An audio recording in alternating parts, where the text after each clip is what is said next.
السلام علیکم ورحمۃ اللہ وبرکاتہ۔ دوستو، امید ہے کہ آپ سب خیریت سے ہوں گے۔ سب سے پہلے آپ کو عربک وتھ شبیر چینل میں خوش آمدید کہتا ہوں۔ آپ یہاں پر سیکھیں گے آسان اور عام فہم انداز میں فصیح، اصل اور قرآنی عربی زبان، روزمرہ کا مکالمہ اور بیسک عربی گرامر۔ تو یہ سفر شروع کرنے کے لیے ہماری اس یوٹیوب چینل کو سبسکرائب کریں اور ہمارے ساتھ شریک ہو جائے۔ تو چلیے اللہ کے بابرکت نام سے شروع کرتے ہیں۔ نسألك يا رحمن يا رحيم أن تؤلف بين قلوبنا۔ دوستو، ہمارا سب سے پہلا سبق اسم اشارہ ھذا سے متعلق ہے۔ اسم اشارہ عربی زبان میں اس لفظ کو کہتے ہیں کہ جس کے ذریعے سے ہم کسی چیز کی طرف اشارہ کرتے ہیں۔ جیسے ہم کہتے ہیں کہ یہ کتاب ہے تو عربی زبان میں کہیں گے ھذا کتابن، یہ کتاب ہے۔ لیکن اسم اشارہ ھذا کے متعلق ایک بات یاد رکھیے گا کہ یہ اس وقت استعمال ہوتا ہے کہ جب آپ کسی ایسی چیز کی طرف اشارہ کر رہے ہوں، چاہے وہ جاندار ہو یا غیر جاندار ہو، کہ وہ چیز آپ کے قریب بھی ہو اور وہ چیز ایک ہو، ایک سے زائد نہ ہو، اور وہ چیز مذکر ہو، مؤنث نہ ہو۔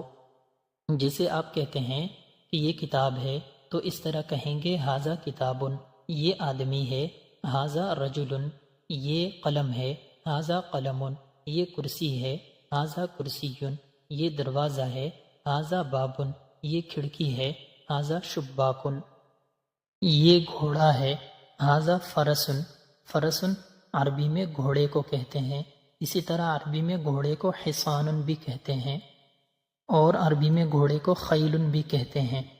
اگر آپ نے کسی چیز کے بارے میں پوچھنا ہو کہ یہ کیا چیز ہے تو آپ ھذا کے شروع میں ما لگا دیں گے اور آپ کہیں گے ما ھذا، یہ کیا چیز ہے، یہ کیا ہے؟ تو جواب میں کہا جائے گا ھذا کرسی، یعنی کرسی کی طرف اشارہ کر کے اگر کوئی پوچھے کہ ما ھذا، یہ کیا ہے، تو آپ کہیں گے کہ ھذا کرسی، یہ کرسی ہے۔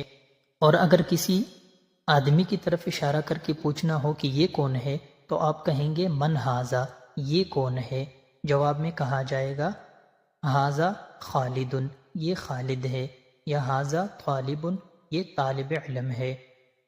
تو اس سے آپ کو یہ سمجھ میں آ گیا کہ اگر کسی چیز کے بارے میں پوچھنا ہو تو ما کے ذریعے سے پوچھیں گے، یعنی ما ھذا، یہ کیا چیز ہے۔ اور اگر کسی انسان کے بارے میں پوچھنا ہو کہ یہ کون ہے تو من استعمال کریں گے، یوں کہیں گے من ھذا، یہ کون ہے۔ اب میں آپ کے آسانی کے لیے چند جملے لکھتا ہوں۔ یہ کتاب ہے، ھذا کتابن، یہ قلم ہے، ھذا قلم، یہ کھڑکی ہے، ھذا شباکن، یہ دروازہ ہے، ھذا بابن، یہ زید ہے، ھذا زیدن، یہ طالب علم ہے، ھذا طالب، یہ استاذ ہے، ھذا معلم، یا ھذا استاذ۔ یہ کیا ہے؟ ما ھذا، یہ کرسی ہے، ھذا کرسی۔ یہ کون ہے؟ من ھذا، یہ زید ہے، ھذا زید۔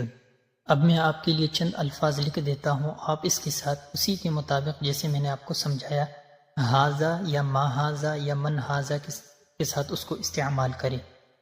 جدار، دیوار، فرس، گھوڑا، ولد، لڑکا، بیٹا، اس کو ابن بھی کہتے ہیں، مکتب، تپائی، کتابیں رکھنے کے لیے ڈیسک وغیرہ، ماء، پانی، قلم الرصاص، پنسل، اس کو مرسم بھی کہتے ہیں، عمود، ستون، پلر، سقف، چھت،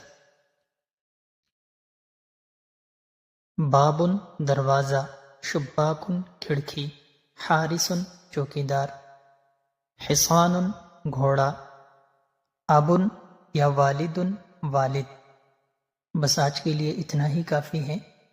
اس کو آپ اپنی کاپی وغیرہ پر اتاریں اور اس کو اچھی طرح سمجھ کر یاد کریں اور استعمال کریں۔